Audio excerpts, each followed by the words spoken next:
రాష్ట్ర ప్రజల కలలను నిజం చేసిన శ్రీమతి సోనియా గాంధీ గారికి కృతజ్ఞతలు తెలుపుకుంటూ తెలంగాణ అమరవీరులకు ఘన నివాళులు అర్పిస్తున్నాను. స్వేచ్ఛ, సామాజిక న్యాయము, సమాన అవకాశాల కోసం దశాబ్దాలుగా పోరాడి తెలంగాణ రాష్ట్రాన్ని సాధించుకున్నాం. రాష్ట్రం ఏర్పడి 10 ఏళ్లు గడిచినా ప్రజల ఆకాంక్షలు నెరవేరలేదు. అందుకే 10 ఏళ్ల ఆధిపత్యాన్ని తిరస్కరించి ప్రజలు ప్రజాప్రభుత్వాన్ని ఏర్పాటు చేసుకున్నారు. డిసెంబర్ 7, 2023న మేం బాధ్యతలు స్వీకరించిన క్షణం నుంచి ప్రజల ఆకాంక్షలను నెరవేర్చేందుకు నిరంతరం ప్రయత్నం మొదలుపెట్టాం.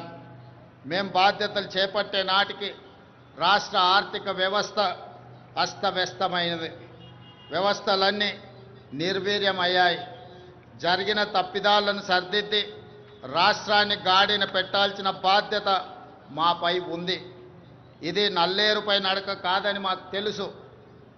అయినా ప్రజా ఆకాంక్షలను నెరవేర్చే ప్రజాప్రభుత్వ ఎజెండాగా తెలంగాణ పునర్నిర్మాణ దశగా ప్రయత్నిస్తూ ముందుకు వెళ్తున్నాం.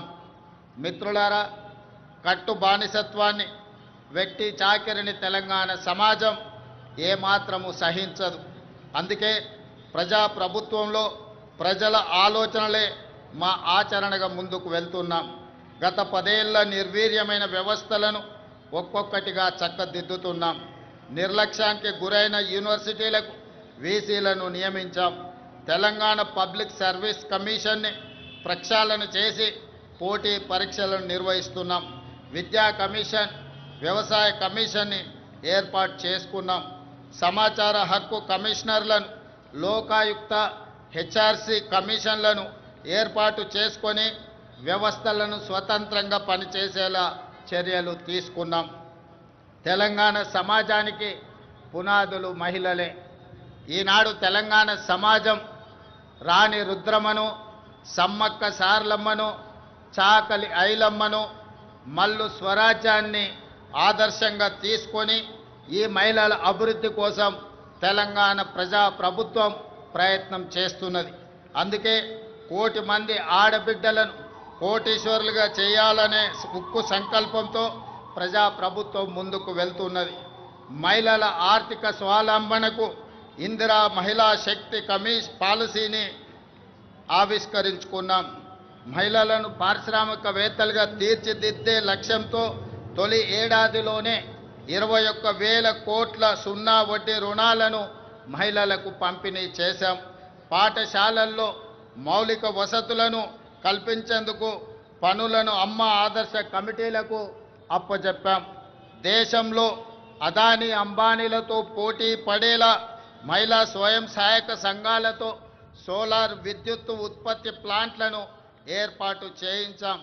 పెట్రోల్ బంకులు, పాఠశాల నిర్వహణ, యూనిఫామ్ల కుట్టు పనితో పాటు మహిళా శక్తి క్యాంటీన్లను నిర్వహించేలా మహిళలను ప్రోత్సహిస్తున్నాం. తాము తయారు చేసిన ఉత్పత్తులను విక్రయించేందుకు అంతర్జాతీయ మార్కెట్లో మహిళా సంఘాలు పోటీ పడేలా హైటెక్ సిటీ పక్కన శిల్పారామంలో 100 ఇందిరా మహిళా శక్తి స్టాళ్లను ఏర్పాటు చేసి వాళ్ళు ఉత్పత్తి చేసిన వస్తువులను ప్రపంచ దేశాలకు పరిచయం చేసే విధంగా ఈనాడు వేదికను పరిచయం చేశాం. ఇందిరా మహిళా శక్తి సంఘాలకు ఆర్టీసీ బస్సుల్లో మహిళలకు ఉచిత బస్సు ప్రయాణం సౌకర్యం కల్పించడమే కాదు, ఆ బస్సులకు వారిని యజమానులను చేశాం. ఈనాడు ఆర్టీసీ ప్రైవేటులో ఏదైతే వ్యాపార సంస్థల నుంచి ఒప్పందాలు చేసుకొని బస్సుల నిర్వహణను ఏర్పాటు చేస్తున్నారో ఆ బస్సులను మహిళా సంఘాలతో కొనుగోలు చేయించి ఇప్పటికే 150 బస్సులను ఇవ్వడం జరిగింది. తొందరలోనే 450 బస్సులను మహిళలకు అందించడం ద్వారా ఆర్టీసీలో మహిళలు ఉచితంగా బస్సు ప్రయాణం చేయడమే కాదు, ఆర్టీసీ సంస్థకు 600 బస్సులను ఈరోజు ఎంగేజ్ చేసి వాళ్ళు ఆర్థికంగా ఎదగడానికి రాష్ట్ర ప్రభుత్వం మహిళా సంఘాలకు చేయూతనందిస్తూ ముందుకు వెళ్ళడం జరుగుతుంది. అదేవిధంగా మహాలక్ష్మి పథకం ద్వారా 500 రూపాయలకే గ్యాస్ సిలిండర్ ఇవ్వడమే కాదు 200 యూనిట్లు ఉచిత విద్యుత్తు ఈనాడు ఆడబిడ్డలకే మనం ఇవ్వడం జరుగుతుంది. అదేవిధంగా ఈరోజు తెలంగాణ రాష్ట్రంలో ఇందిరమ్మ ఇండ్లు కేటాయిస్తున్నాం. ఈ ఇందిరమ్మ ఇండ్లు కూడా ఇంటి ఆడబిడ్డ అయిన మహాలక్ష్మి ఆడబిడ్డలకే ఈరోజు ఇందిరమ్మ ఇండ్లు కేటాయించడం జరుగుతుంది. అదేవిధంగా రాష్ట్రంలో స్వయం సహాయక సంఘాల మహిళా సభ్యులకు క్యూఆర్ కోడ్తో కూడిన ప్రత్యేక కార్డులు అందజేయాలని నిర్ణయించాం. వారికి ప్రతి సంవత్సరం ఉచిత వైద్య పరీక్షలు నిర్వహించి హెల్త్ ప్రొఫైల్ వివరాలతో పాటు పూర్తి వివరాలను ఆ కార్డులో పొందుపరుస్తాం. రాష్ట్రంలో మహిళా లక్ష్మిగా మారి సగర్వంగా నిలబడాలనేది మా ప్రజా ప్రభుత్వం యొక్క లక్ష్యం. ఇదే కాదు, ఈనాడు మహిళా సంఘాల సభ్యులు 67 లక్షల మంది మన రాష్ట్రంలో ఉన్నారు.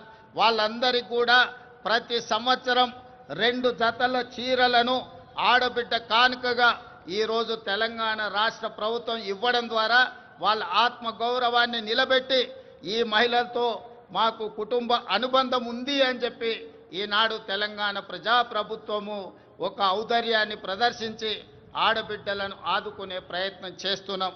అదేవిధంగా మిత్రులారా, రాష్ట్రానికి రైతే వెన్నెముక.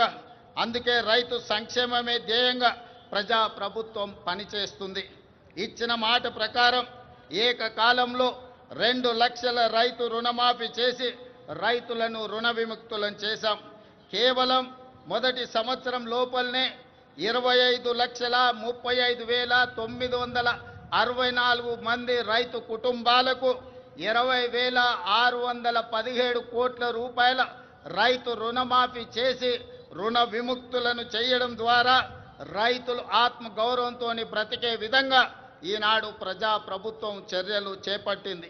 అదేవిధంగా ఈనాడు రైతులకు ఉచిత కరెంటు కోసం ప్రతి సంవత్సరం 15,333 కోట్లతో ఉచిత విద్యుత్తును అందిస్తున్నాం. రైతు భరోసా పథకం కింద రైతులకు పెట్టుబడి సాయాన్ని ఎకరాకు 12,000 ప్రతి సంవత్సరానికి పెంచడం జరిగింది. ఇవాళ రైతులకే కాదు, రైతు కూలీలకు, ఉపాధి హామీ కూలీలకు ఇందిరమ్మ ఆత్మీయ భరోసా పథకం ద్వారా భూమి లేని వ్యవసాయ కూలీ కుటుంబాలకు ఏడాదికి 12,000 రూపాయలు ఉచితంగా అందించే పథకాన్ని